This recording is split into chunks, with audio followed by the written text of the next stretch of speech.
কিছুদিন আগে ভোটের সময় থেকে শুরু করে ভোট চলাকালীন অনেকেই আমার ভিডিওতে কমেন্ট করে জানতে চেয়েছিলেন যে রূপশ্রী প্রকল্প কি বন্ধ হয়ে গেছে। এমনকি নতুন সরকার গঠনের পরেও এখনও অনেকের মনে এই প্রশ্নটা আছে। তাই তাদের সবাইকে আমি পরিষ্কারভাবে বলতে চাই, রূপশ্রী প্রকল্প কখনোই বন্ধ হয়নি। ভোটের সময় কিছু প্রশাসনিক কারণে এটি সাময়িক স্থগিত ছিল, কিন্তু এখন আবার প্রকল্পটি আগের মতোই চালু হয়ে গেছে।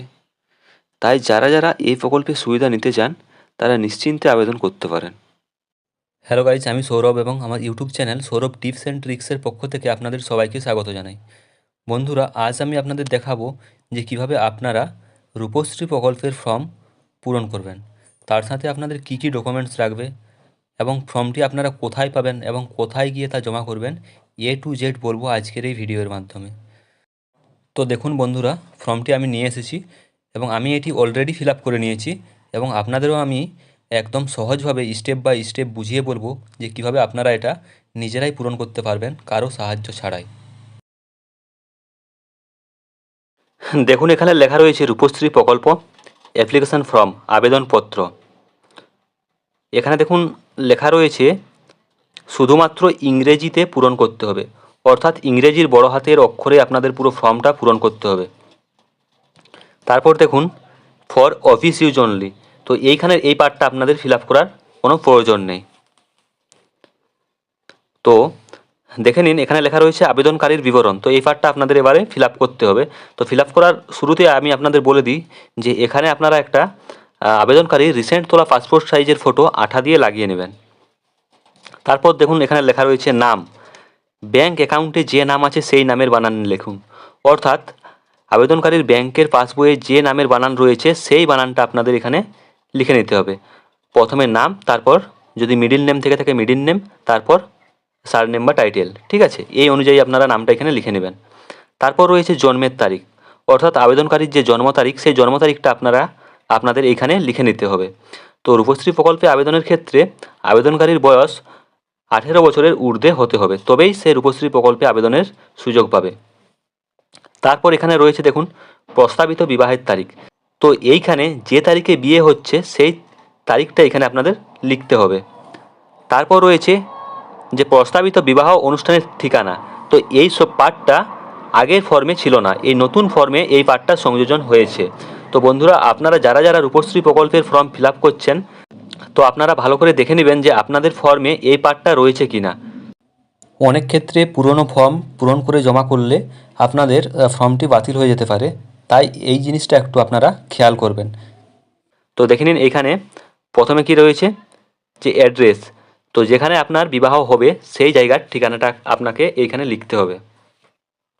তো যেখানে বিবাহ হবে, অর্থাৎ এখানে আপনারা মেয়ের বাড়ির ডিটেলসটা দিয়ে দেবেন, বা যদি কোনো লজে হয়ে থাকে বা অন্য কোনো জায়গাতে যদি হয়ে থাকে সেই জায়গার ডিটেলস আপনাদের এখানে দিতে হবে।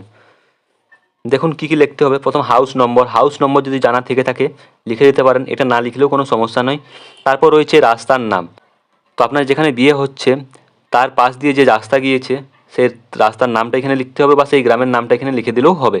তারপর রয়েছে থানা, প্রস্তাবিত বিবাহ অনুষ্ঠানের যে জায়গা তার থানা কোথায়, তার পোস্ট অফিস কোথায়, ঠিক আছে। তারপর রয়েছে জিপি বা ওয়ার্ড, তো আপনার বিবাহের অনুষ্ঠান কোন জিপির আন্ডারে হবে বা ওয়ার্ডের আন্ডারে সেটা আপনাকে এখানে লিখতে হবে। অর্থাৎ সেই জায়গাটা যদি ওই গ্রাম পঞ্চায়েতের আন্ডারে রয়েছে, সেই যে গ্রাম পঞ্চায়েতের আন্ডারে থাকবে সেই গ্রাম পঞ্চায়েতের নাম এখানে লিখতে হবে, বা শহরাঞ্চলে যদি হয়ে থাকে তাহলে কোন ওয়ার্ডের আন্ডারে রয়েছে সেই ওয়ার্ড নম্বরটা এখানে লিখতে হবে। সেম ব্লক বা মিউনিসিপ্যালিটি, অর্থাৎ কোন ব্লকের আন্ডারে রয়েছে বা কোন পৌরসভার আন্ডারে রয়েছে সেটা লিখতে হবে। তারপর জেলা, কোন জেলার আন্ডারে রয়েছে সেইটা এখানে উল্লেখ করতে হবে। এবং শেষে পিনকোড, অর্থাৎ পোস্টাল যে 6 সংখ্যার পিনকোড হয় সেই পিনকোডটা এখানে লিখতে হবে। এই সম্পূর্ণ ডিটেলসটা আপনাকে দিতে হবে যে জায়গায় আপনার বিবাহের অনুষ্ঠানটা হবে সেই জায়গার। তারপর রয়েছে দেখুন এখানে মাদার্স নেম, মাতার নাম, তো এইখানে আপনাদের যে আবেদনকারী যিনি তার মায়ের নামটা এখানে লিখতে হবে। তারপর ফাদার্স নেম, এইখানে আবেদনকারীর বাবার নামটা লিখতে হবে। তারপর রয়েছে কারেন্ট অ্যাড্রেস, আর এই পাশে পার্মানেন্ট অ্যাড্রেস, অর্থাৎ বর্তমান ঠিকানা এবং স্থায়ী ঠিকানা। তো এইখানে আবেদনকারীর বর্তমান ঠিকানা লিখে নিতে হবে। প্রথমে ভিলেজ, গ্রামের নাম, তারপরে রোড মানে রাস্তার নাম, তারপর রয়েছে পুলিশ স্টেশন, থানা, এখানে থানার নাম। আমি যেহেতু সাঁকরাইল থানার অন্তর্গত সেই জন্য আমার এই ফর্মে অটোমেটিক সাঁকরাইল নামটা লেখা ছিল। তো এইখানে আপনারা আপনাদের থানার নামটা লিখে নেবেন। তারপর রয়েছে পোস্ট অফিস, তো এখানে পোস্ট অফিসের নামটা লিখে নেবেন। সেম এইভাবেই স্থায়ী ঠিকানাটাও প্রথমে গ্রামের নাম, রাস্তার নাম, থানার নাম এবং পোস্ট অফিস। যদি আপনার বর্তমান ঠিকানা এবং স্থায়ী ঠিকানা একই হয়ে থাকে তাহলে আপনারা এখানে ডু করে দিতে পারেন, ঠিক আছে। তো বন্ধুরা এই ছিল ফার্স্ট পেজ। তো চলো দেখে নাও নেক্সট পেজে কী রয়েছে। তারপর এখানে রয়েছে জিপি অর্থাৎ গ্রাম পঞ্চায়েতের নাম, শহরে বসবাস করে থাকলে ওয়ার্ড নম্বরটা লিখতে হতো। তারপর রয়েছে ব্লক মিউনিসিপ্যালিটি অর্থাৎ যদি গ্রামাঞ্চলে বসবাস করে থাকেন তাহলে ব্লকের নাম লিখবেন, শহরে বসবাস করে থাকলে পৌরসভার নামটা লিখতে হবে। তারপর রয়েছে জেলা, আমি যেহেতু ঝাড়গ্রাম জেলার অন্তর্গত বা আমি যে ব্লক থেকে ফর্মটা এনেছি সেটা ঝাড়গ্রাম জেলার আন্ডারে, সেই জন্য এখানে জেলাটা অটোমেটিক ঝাড়গ্রাম লেখা রয়েছে। তো আপনাদের যে জেলা হবে সেই জেলাটা আপনারা এখানে লিখে নেবেন, বা আপনাদের ব্লক অফিস থেকে যখন ফর্মটা তুলবেন আপনারা দেখবেন যে আপনাদের ডিস্ট্রিক্টটা জেলাটা অটোমেটিক লেখা রয়েছে। স্টেট ওয়েস্ট বেঙ্গল লেখাই রয়েছে। তারপর রয়েছে পোস্টাল পিনকোড, তো 6 সংখ্যার যে পিনকোড নাম্বারটা আপনাদের এখানে লিখে দিতে হবে। তারপর স্যাম স্থায়ী ঠিকানাও, গ্রাম পঞ্চায়েতের নাম, ব্লকের নাম, তারপর জেলা, তারপর রয়েছে রাজ্য, তারপর রয়েছে পিনকোড, এই অনুযায়ী আপনারা লিখে নেবেন। যদি স্যাম হয়ে থাকে তাহলে ডুও করে দিতে পারেন। তারপর রয়েছে কন্ট্যাক্ট মোবাইল নম্বর অর্থাৎ যোগাযোগের মোবাইল নম্বর। তো এই ক্ষেত্রে বলে রাখি মোবাইল নম্বরের ক্ষেত্রে এইখানে আপনাদের একটা চালু বা সক্রিয় মোবাইল নম্বর দিতে হবে, কারণ রূপশ্রী সংক্রান্ত পরবর্তী আপডেট আপনারা এই মোবাইল নাম্বারের SMS-এর মাধ্যমে পেয়ে যাবেন। এখানে আপনারা অল্টারনেটিভ মোবাইল নাম্বারও দিয়ে দিতে পারেন। দেখুন আপনাদের এইখানে লেখাই রয়েছে যে এই নম্বরে আপনি আপনার আবেদন সম্পর্কে তথ্য পাবেন, অর্থাৎ আপনাকে এখানে একটা চালু মোবাইল নম্বর দিতে হবে যাতে আপনি পরবর্তীকালে সেই রূপশ্রীর আপডেট সেই SMS-এর মাধ্যমে পেয়ে থাকেন। তারপরের পার্ট ব্যাঙ্ক ডিটেলস, এটা হচ্ছে সবথেকে গুরুত্বপূর্ণ পার্ট। তো এটা আপনারা খুব ভালোভাবে ফিল আপ করবেন। দেখুন কী লেখা রয়েছে যে আপনার অ্যাকাউন্টটিতে যেন এককালীন 25,000 টাকা ঢোকার সুযোগ থাকে, অর্থাৎ আপনার যদি অ্যাকাউন্টের KYC করার না থাকে তো সেগুলো আপনারা একটু ব্যাংকের সঙ্গে কথা বলে নেবেন বা দেখে নেবেন যেন আপনার অ্যাকাউন্টটা চালু থাকে আর কি। ফার্স্ট রয়েছে অ্যাকাউন্ট নম্বর, তো এখানে আপনাদের ব্যাংকের যে অ্যাকাউন্ট নম্বর সেই অ্যাকাউন্ট নম্বরটা লিখে নিতে হবে। তারপর IFS কোডটাও আপনারা আপনাদের ব্যাংকের যে পাসবুক তার ফার্স্ট পেজেই পেয়ে যাবেন, সেটা দেখে দেখে আপনারা এখানে লিখে নেবেন। তারপর রয়েছে MICR নাম্বারটাও আপনারা আপনাদের ব্যাংকের যে পাসবুক তার ফার্স্ট পেজেই পেয়ে যাবেন, তো এটা আপনারা এখানে লিখে নেবেন। তারপর রয়েছে ব্যাংকের নাম, তো আপনার যে ব্যাংকে অ্যাকাউন্ট থাকবে সেই ব্যাংকের নামটা এখানে লিখে নেবেন। তারপর রয়েছে ব্যাংকের শাখার নামটা আপনারা এখানে লিখে নেবেন। তারপর রয়েছে ব্রাঞ্চ অ্যাড্রেস অর্থাৎ শাখার ঠিকানা, তো শাখার ঠিকানাটা আপনাদের এখানে লিখে নিতে হবে। শাখা যে জায়গায় রয়েছে তার গ্রামের নাম, থানা এবং জেলা, ঠিক আছে।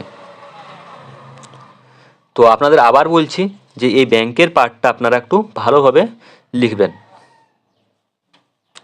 তারপর দেখুন এখানে কি রয়েছে অন্যান্য ব্যক্তিগত তথ্য, তো এখানে রয়েছে শিক্ষার স্তর, তো আপনার যে কোয়ালিফিকেশান সেই অনুযায়ী আপনারা এখানে টিক দিয়ে দেবেন। প্রাথমিক হলে প্রাথমিকে, মাধ্যমিক হলে মাধ্যমিকে, বিদ্যালয়ে যদি না যেয়ে থাকে তাহলে এখানে, উচ্চ মাধ্যমিক হলে এখানে, গ্র্যাজুয়েট হলে এখানে, ডিপ্লোমা হলে এখানে এবং পোস্ট গ্র্যাজুয়েট হলে এখানে, এইভাবে আপনারা শিক্ষার স্তরটা টিক দিয়ে দেবেন। তারপর রয়েছে কাস্ট, সাধারণ হয়ে থাকলে সাধারণে টিক দেবেন, তপশিলি জাতি হয়ে থাকলে তপশিলি জাতিতে টিক দেবেন, তপশিলি উপজাতি হয়ে থাকলে তপশিলি উপজাতিতে টিক দেবেন এবং OBC হয়ে থাকলে OBC-তে টিক দেবেন। তারপর রয়েছে ধর্ম, হিন্দু হয়ে থাকলে হিন্দুতে টিক দেবেন, ইসলাম হয়ে থাকলে ইসলামে টিক দেবেন, শিখ হয়ে থাকলে শিখে টিক দেবেন এবং বৌদ্ধ হয়ে থাকলে বৌদ্ধতে, তো যে যার ধর্ম সেই অনুযায়ী টিক চিহ্ন দিয়ে দেবেন। তারপর রয়েছে দেখুন পাত্রের বিবরণ, তো এইখানে আপনাদের পাত্রের ডিটেলসটা দিতে হবে। ফার্স্ট এখানে আপনাদের লিখতে হবে পাত্রের নাম, পুরো নাম, প্রথমে নামটা লিখতে হবে, তারপরে মিডিল নেম থেকে থাকলে মিডিল নেম লিখতে হবে, তারপর টাইটেলটা, তারপর ডেট অফ বার্থ, এখানে পাত্রের যে জন্ম তারিখ সেটা আপনাদের এখানে উল্লেখ করতে হবে। এবং পাত্রের জন্ম তারিখের ক্ষেত্রে বলে রাখি, তো রূপশ্রী প্রকল্পে আবেদনের জন্য মেয়ের বয়স যেমন 18 বছরের ঊর্ধ্বে হতে হবে, সেরম পাত্রের বয়সও 21 বছরের ঊর্ধ্বে হতে হবে, তবেই রূপশ্রী প্রকল্পের সুবিধা পাবে। তারপর রয়েছে মাতার নাম অর্থাৎ পাত্রের মায়ের নামটা এখানে লিখতে হবে। তারপর রয়েছে পিতার নাম, এখানে পাত্রের বাবার নামটা লিখতে হবে।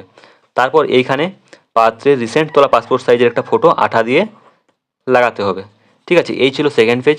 এবং তারপরের পেজে কী রয়েছে চলো দেখে নিই। সেম যেমন আবেদনকারীর ছিল কারেন্ট অ্যাড্রেস এবং পার্মানেন্ট অ্যাড্রেস, বর্তমান ঠিকানা এবং স্থায়ী ঠিকানা, পাত্রেরও বর্তমান ঠিকানা এবং স্থায়ী ঠিকানা আপনাদের এখানে লিখতে হবে। প্রথমে রয়েছে হাউস নম্বর, হাউস নম্বর যদি জানা থেকে থাকে লিখে দেবেন। তারপর রয়েছে রোড বা রাস্তার নাম, তারপর রয়েছে থানা, থানার নাম, তারপর রয়েছে পোস্ট অফিস, পোস্ট অফিসের নাম, তারপর রয়েছে গ্রাম পঞ্চায়েত বা ওয়ার্ড। যদি গ্রামাঞ্চলে বসবাস করে থাকে সেই ক্ষেত্রে গ্রাম পঞ্চায়েতের নামটা লিখতে হবে, এবং শহরাঞ্চলে বসবাস করে থাকলে ওয়ার্ড নম্বরটা লিখতে হবে। তারপর রয়েছে ব্লক বা পৌরসভা, যদি গ্রামে বসবাস করে থাকে তাহলে ব্লকের নামটা লিখতে হবে, নতুবা শহরাঞ্চলে বসবাস করে থাকলে সেই পৌরসভার নামটা এখানে লিখতে হবে। তারপর রয়েছে জেলা, এখানে জেলার নামটা লিখতে হবে।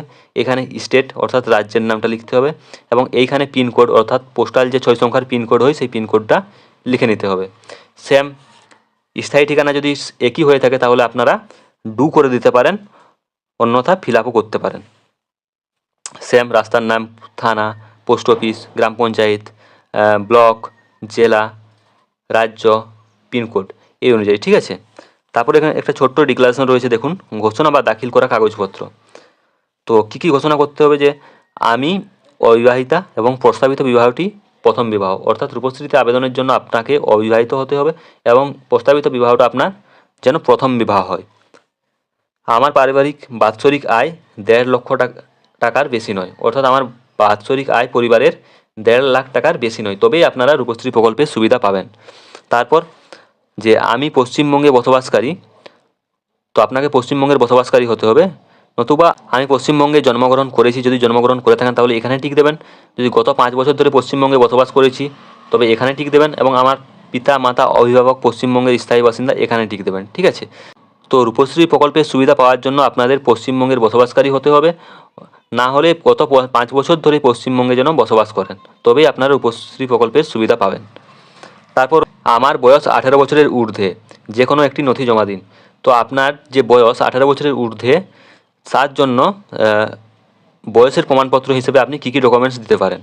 প্রথমে রয়েছে বার্থ সার্টিফিকেট দিতে পারেন, ভোটার আইডি কার্ড দিতে পারেন, আধার কার্ড দিতে পারেন, প্যান কার্ড দিতে পারেন, স্কুল লিভিং সার্টিফিকেট দিতে পারেন, এবং মাধ্যমিকের অ্যাডমিট কার্ড দিতে পারেন।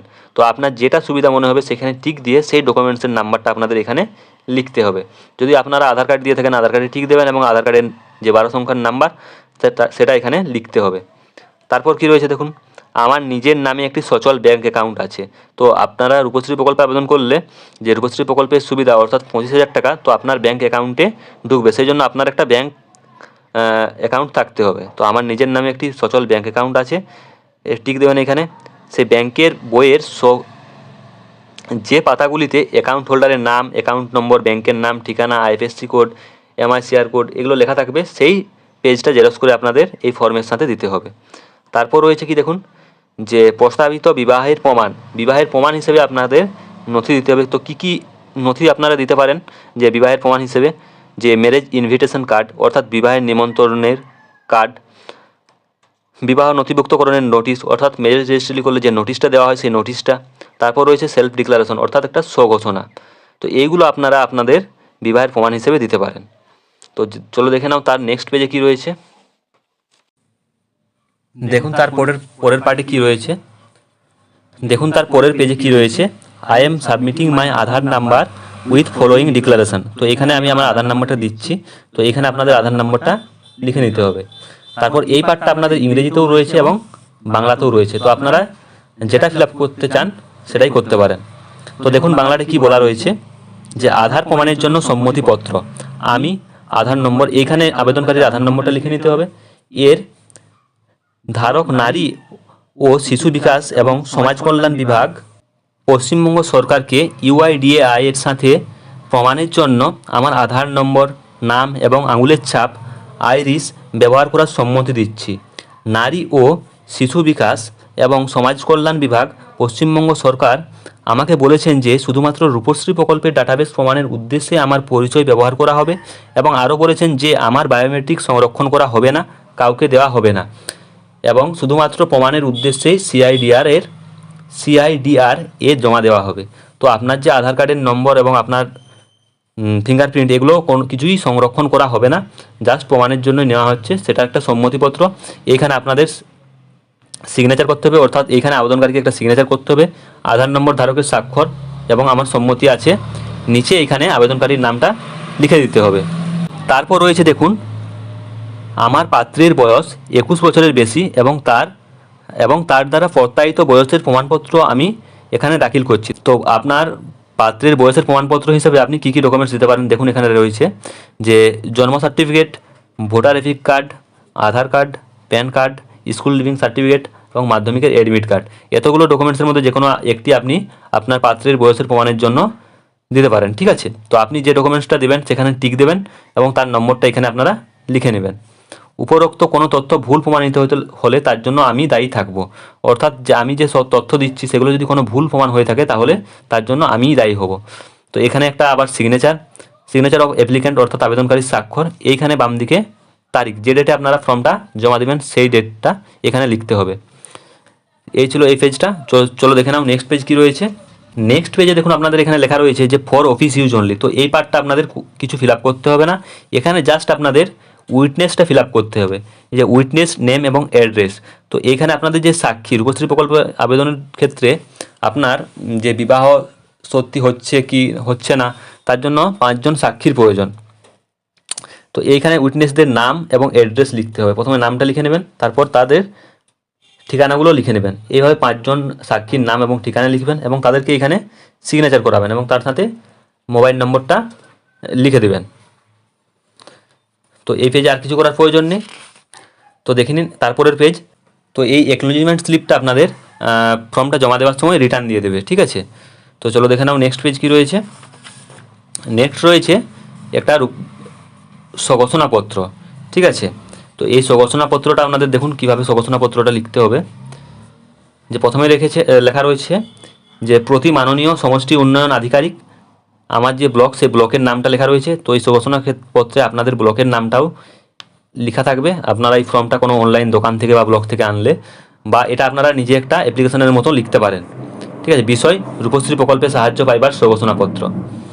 মহাশয় দিয়ে আমার বিনীত নিবেদন এই যে আমি কুমারী, নিজের নাম লিখতে হবে, এখানে পিতার নাম লিখতে হবে, এখানে গ্রামের নাম লিখতে হবে, এখানে পোস্ট অফিসের নাম লিখতে হবে, তারপর থানা, এখানে থানার নামটা লিখতে হবে, তারপর যে গ্রাম পঞ্চায়েত সেই গ্রাম পঞ্চায়েতের নামটা এখানে লিখতে হবে, তারপর রয়েছে জেলার নামটা আপনাদের এখানে লিখতে হবে, তারপর রয়েছে পিন নম্বর, আপনার যে পোস্টাল 6 সংখ্যার পিন নম্বর সেইটা আপনাদের এখানে লিখতে হবে। এর স্থায়ী বাসিন্দা হইতেছি আমি, আগামী আপনার যে বিয়ের তারিখ সেই তারিখটা এখানে আপনাদের উল্লেখ করতে হবে। আমার স্বইচ্ছায় বিবাহ করিতে ইচ্ছুক এত তারিখ আমি আগামী এত তারিখ আমার স্বইচ্ছায় বিবাহ করিতে ইচ্ছুক। আমি ঘোষণা করিতেছি যে আমি অবিবাহিত এবং প্রস্তাবিত বিবাহটি আমার প্রথম বিবাহ। আমার বয়স 18 বছরের ঊর্ধ্বে এবং জন্ম তারিখ, এখানে আপনাদের জন্ম তারিখটা লিখতে হবে। এবং আমার পারিবারিক বাৎসরিক আয়, এইখানে যে পারিবারিক বাৎসরিক আয় আপনারা আগেই বলেছি যে পারিবারিক বাৎসরিক আয় রূপশ্রী প্রকল্পের সুবিধা পাওয়ার জন্য 1.5 লক্ষ টাকার কম হতে হবে। তো এখানে আপনারা একটা অ্যামাউন্ট দিয়ে দেবেন এবং সেটা এখানে কোথায় লিখে নেবেন। এবং তারপর আমার আগামী এত তারিখ, যে তারিখে বিয়ে হচ্ছে সেই ডেটটা আপনারা এখানে লিখে দেবেন এবং যার সঙ্গে বিয়ে হচ্ছে সেই পাত্রের ডিটেলসটা আপনাদের এখানে লিখতে হবে। নাম, পিতার নাম, গ্রাম, পোস্ট, থানা, জেলা এবং রাজ্য, ঠিক আছে। এর সহিত বিবাহ সুসম্পন্ন হইবে। উপরোক্ত আমি যাহা ঘোষণা করলাম ইহা আমার বিশ্বাস মতে সত্য, ঠিক আছে। এটা একটা স্বঘোষণা, নিজস্ব স্বঘোষণা ছিল যে এর কোনো এখানে এবং নিচে লেখা রয়েছে যে এই সব তথ্যের যদি কোনো ভুল প্রমাণ হয় তার জন্য আমি দায়ী থাকবো, ঠিক আছে। নমস্কারান্তে এখানে নিজের সিগনেচার, একটা আবেদনকারীকে সিগনেচার করতে হবে এবং বাম দিকে এখানে তারিখটা দিতে হবে, ঠিক আছে। আর বিশেষ কিছু করার প্রয়োজন নেই। তো বন্ধুরা এই ছিল রূপশ্রী প্রকল্পে ফর্ম পূরণের ভিডিও। তো বন্ধুরা এবার আমি আপনাদের বলে দিই যে এই ফর্মের সাথে আপনারা কী কী ডকুমেন্টস জমা করবেন। প্রথমত পাত্রীর বয়সের প্রমাণপত্র, যেমন আধার কার্ড, ভোটার কার্ড, জন্ম সার্টিফিকেট, মাধ্যমিকের অ্যাডমিট অথবা প্যান কার্ডের জেরক্স, এগুলো আপনি পাত্রীর বয়সের প্রমাণপত্র হিসেবে দিতে পারেন। তারপর আবেদনকারীর বাসস্থানের প্রমাণপত্র, আবেদনকারী যে পশ্চিমবঙ্গে বসবাস করে তার প্রমাণপত্র। তারপর পাত্রীর পরিবারের বার্ষিক ইনকাম সার্টিফিকেট, যেটা আপনি আপনার পঞ্চায়েত অফিস বা বিডিও অফিস থেকে পেয়ে যাবেন। তারপর পাত্রীর বৈবাহিক অবস্থার ঘোষণাপত্র। তারপর পাত্র ও পাত্রীর পাসপোর্ট সাইজে রঙিন ফটো 2 কপি করে। তারপর বিবাহ প্রমাণপত্র হিসেবে বিয়ের কার্ড ও ম্যারেজ রেজিস্ট্রির নোটিশ, যেখানে পাত্র ও পাত্রীর নাম উল্লেখ থাকবে এবং বিয়ের তারিখ উল্লেখ করা থাকবে। তারপর পাত্রের বয়সের প্রমাণপত্র, যেমন আধার কার্ড, ভোটার কার্ড, জন্ম সার্টিফিকেট, মাধ্যমিকের admit card, school leaving certificate, এগুলো আপনারা পাত্রের বয়সের প্রমাণপত্র হিসেবে দিতে পারেন। এবার আপনাদের বলি যে আপনারা ফর্মটা কোথায় পাবেন এবং কোথায় গিয়ে তা জমা করবেন। তো ফর্মটি আপনাদের নিকটবর্তী পঞ্চায়েত অফিস, বিডিও অফিস বা এসডিও অফিস থেকে রূপশ্রী প্রকল্পের আবেদনের ফর্ম সংগ্রহ করতে পারবেন। এছাড়া অনলাইনেও আবেদন ফর্ম পাওয়া যায়, তবে অফলাইনে উপরের যে কোনো অফিস থেকেই অ্যাপ্লিকেশন ফর্মটি সংগ্রহ করে ভালোভাবে পূরণ করবেন এবং ভিডিওতে উল্লেখিত নথিসহ যেখান থেকে ফর্ম সংগ্রহ করবেন সেখানেই আবেদনপত্রটি জমা করবেন।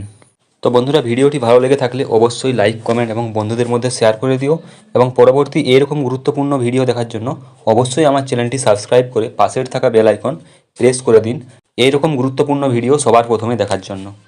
তো চলো বন্ধুরা, ধন্যবাদ, দেখা হচ্ছে নেক্সট ভিডিওতে।